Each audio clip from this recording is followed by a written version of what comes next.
MSPL company factory ನಿಲ್ಲುವವರೆಗೆ ಈ ಹೋರಾಟ ಮುಂದುವರಿಯುತ್ತದೆ. ಮುಂದುವರಿದು ರಸ್ತೆ ತಡೆ, ರೈಲ್ವೆ ತಡೆ ಮುಂತಾದ ಹೋರಾಟಗಳನ್ನು ಜನರ ಸಲಹೆ ಸೂಚನೆಯ ಪ್ರಕಾರ ನಡೆಸುತ್ತದೆ. ಇದಕ್ಕೆ ನಿಮ್ಮ ಒಪ್ಪಿಗೆ?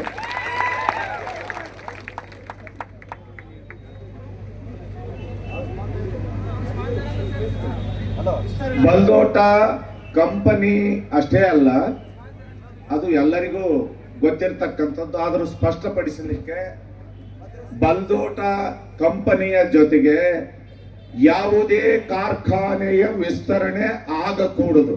ನಾವು ಮೇಲಿಂದ ಮೇಲೆ ಹೇಳ್ತಾ ಇದ್ದೇವೆ, ಯಾವುದೇ ಕಾರ್ಖಾನೆಯ ವಿಸ್ತರಣೆಯನ್ನು ವಿರೋಧಿಸ್ತೇವೆ. ಯಾವುದೇ ಹೊಸ ಕಾರ್ಖಾನೆ ಆಗಕೂಡದು. ಇದು ನಮ್ಮ ಮೊದಲ ನಿರ್ಣಯ. ಎರಡನೇ ನಿರ್ಣಯ, ಸರ್ವ ಪಕ್ಷಗಳ ನಿಯೋಗ ಮುಖ್ಯಮಂತ್ರಿಗಳನ್ನು ಭೇಟಿಯಾಗಬೇಕು. ಸರ್ವ ಪಕ್ಷಗಳ ನಿಯೋಗವನ್ನು ಶಾಸಕರು, ಸಂಸದರು, ಹೋರಾಟ ಸಮಿತಿ ಮುನ್ನಡೆಸಬೇಕು. ಜೊತೆಗೆ ನಮ್ಮ ಜಿಲ್ಲಾ ಉಸ್ತುವಾರಿ ಸಚಿವರಾಗಿರ್ತಕ್ಕಂಥ ಶಿವರಾಜ ತಂಗಡಗಿಯವರು ಇದಕ್ಕೆ ಸಂಪೂರ್ಣ ಜವಾಬ್ದಾರಿಯನ್ನು ತೆಗೆದುಕೊಳ್ಳಬೇಕು ಅಂತ ನಮ್ಮ ಒಂದು ನಿರ್ಣಯ. ಮೂರನೇದ್ದು, ಬಸಾಪುರ ಕೆರೆ 45 ಎಕರೆ 35 ಗುಂಟೆಯ ಈ ಕೆರೆಯನ್ನು ಜಿಲ್ಲಾಡಳಿತ ಹೈಕೋರ್ಟಿನ ನಿರ್ದೇಶನದಂತೆ ಮುಕ್ತಗೊಳಿಸಬೇಕು. ಮೊನ್ನೆ ಜಿಲ್ಲಾಧಿಕಾರಿಗಳು ಇಲ್ಲಿ ಬಂದಿದ್ರು.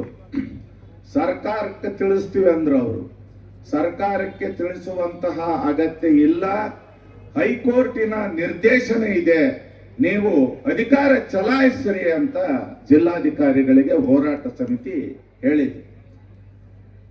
ನಾಲ್ಕನೇದು, ಗಿಣಿಗೇರಿ, ಅಲ್ಲಾನಗರ, ಬಗನಾಳ 20 ಗ್ರಾಮಗಳ ಪರಿಸರದ ಸರ್ವೆ IISC ಮತ್ತು ಆರೋಗ್ಯ ಸರ್ವೆ AIMS ಸಂಸ್ಥೆಯಿಂದ ಪರಿಸರ ಮತ್ತು ಜನರ ಆರೋಗ್ಯದ ಸಮೀಕ್ಷೆ ಮಾಡಿಸಬೇಕು. 5ನೇದ್ದು, ಪರಿಣತರ ವರದಿಯಂತೆ ಹಿರೇಬಗನಾಳ್, ಅಲ್ಲಾನಗರ ಸುತ್ತಲಿನ ಕಾರ್ಖಾನೆಗಳನ್ನು ತಡ ಮಾಡದೆ ಸ್ಥಳಾಂತರ ಮಾಡಬೇಕು. 6ನೇದ್ದು, ಮುಖ್ಯಮಂತ್ರಿಗಳು, ಉದ್ಯಮ ಸಚಿವರು, ಆರೋಗ್ಯ ಸಚಿವರು, ಕೃಷಿ ಸಚಿವರು, ಜಿಲ್ಲಾ ಉಸ್ತುವಾರಿ ಸಚಿವರು ಅವರೆಲ್ಲರನ್ನು ಕರೆದುಕೊಂಡು ಬಾಧಿತ ಹಳ್ಳಿಗಳಿಗೆ ಭೇಟಿ ಕೊಡಬೇಕು ಅನ್ನುವುದು ನಮ್ಮ ಅತ್ಯಂತ ಹಳೆಯ ನಿರ್ಣಯ. ಅದನ್ನು ಕೂಡ ಇಲ್ಲಿ ಮಂಡಿಸಿದ್ದೇವೆ.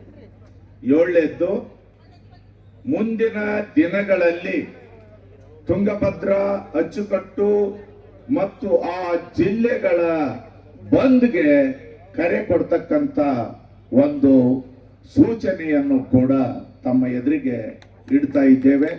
ಯಾಕಂದ್ರೆ ತುಂಗಭದ್ರಾ ನೀರು ಮಲಿನ ಆಗ್ತಾ ಇದೆ ಅಂತ ಇನ್ನೊಂದು ಕಡೆಗೆ ಹೋರಾಟ ನಡೆದಿದೆ ಮತ್ತು ನಮ್ಮಲ್ಲಿಯೂ ಕೂಡ ಹೋರಾಟ ಇದೆ. ಕೊನೆಯದಾಗಿ, ರಾಜ್ಯದ ಸರ್ವ ಪಕ್ಷಗಳ, ಸರ್ವ ಸಂಘ ಸಂಸ್ಥೆಗಳ, ಸಾಹಿತಿಗಳ, ಸ್ವಾಮೀಜಿಯವರ ಸರ್ವರ ಬೆಂಬಲವನ್ನು ಕೊಪ್ಪಳ ಜಿಲ್ಲಾ ಬಚಾವೋ ಆಂದೋಲನ ಹಾಗೂ ಪರಿಸರ ಹಿತರಕ್ಷಣಾ ವೇದಿಕೆ ಕೋರುತ್ತದೆ. ಇವು 8 ನಿರ್ಣಯಗಳಿಗೆ ತಾವು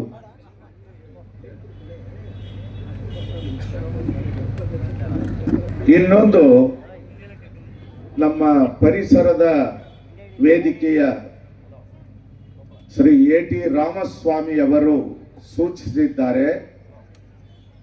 20 ಗ್ರಾಮಗಳಲ್ಲಿ ರೈತರ ಬೆಳೆ ಹಾನಿಯಾಗಿದೆ.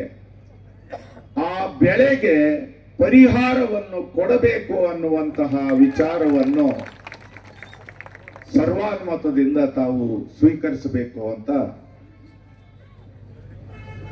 ಕೊನೆಯದಾಗಿ ಎಲ್ಲ ಸ್ವಾಮೀಜಿಗಳವರು ಇಲ್ಲಿ ಬಂದಿದ್ದಾರೆ. ತಮಗೆ ಅನುಕೂಲವಾದಂತಹ ಸ್ವಾಮೀಜಿಯವರು 20 ಬಾಧಿತ ಗ್ರಾಮಗಳಲ್ಲಿ ಪಾದಯಾತ್ರೆಯನ್ನು ಮಾಡಬೇಕು ಅಂತ ಹೋರಾಟ ಸಮಿತಿ ಅವರಲ್ಲಿ ವಿನಂತಿಯನ್ನು ಮಾಡ್ತದೆ. ಇಷ್ಟು 10 ನಿರ್ಣಯಗಳನ್ನು ಹೋರಾಟ ಸಮಿತಿ ತೆಗೆದುಕೊಂಡಿದೆ. ಕೊಪ್ಪಳ ಬಂದ್ ಮಾಡಿ ಅಪೂರ್ವ ಬೆಂಬಲವನ್ನು ಕೊಟ್ಟಿರ್ತಕ್ಕಂಥ ಕೊಪ್ಪಳದ ಮಹಾಜನತೆಗೆ ವಂದಿಸುತ್ತಾ, ಎಲ್ಲ ಇಲ್ಲಿಯವರೆಗೆ ನಮ್ಮ ಹೋರಾಟಕ್ಕೆ ದಿನನಿತ್ಯ ಬೆಂಬಲ ಕೊಟ್ಟಿರ್ತಕ್ಕಂತಹ ಧರಣಿ ಸತ್ಯಾಗ್ರಹದಲ್ಲಿ ಪಾಲ್ಗೊಂಡಿರ್ತಕ್ಕಂಥ ಸರ್ವ ಪಕ್ಷಗಳಿಗೆ, ಸರ್ವ ಸಂಘ ಸಂಸ್ಥೆಗಳಿಗೆ, ಆಮೇಲೆ ನಿವೃತ್ತ ಹಿರಿಯ ಸರ್ಕಾರಿ ನೌಕರರಿಗೆ ವಿಶೇಷವಾಗಿ ನಾವು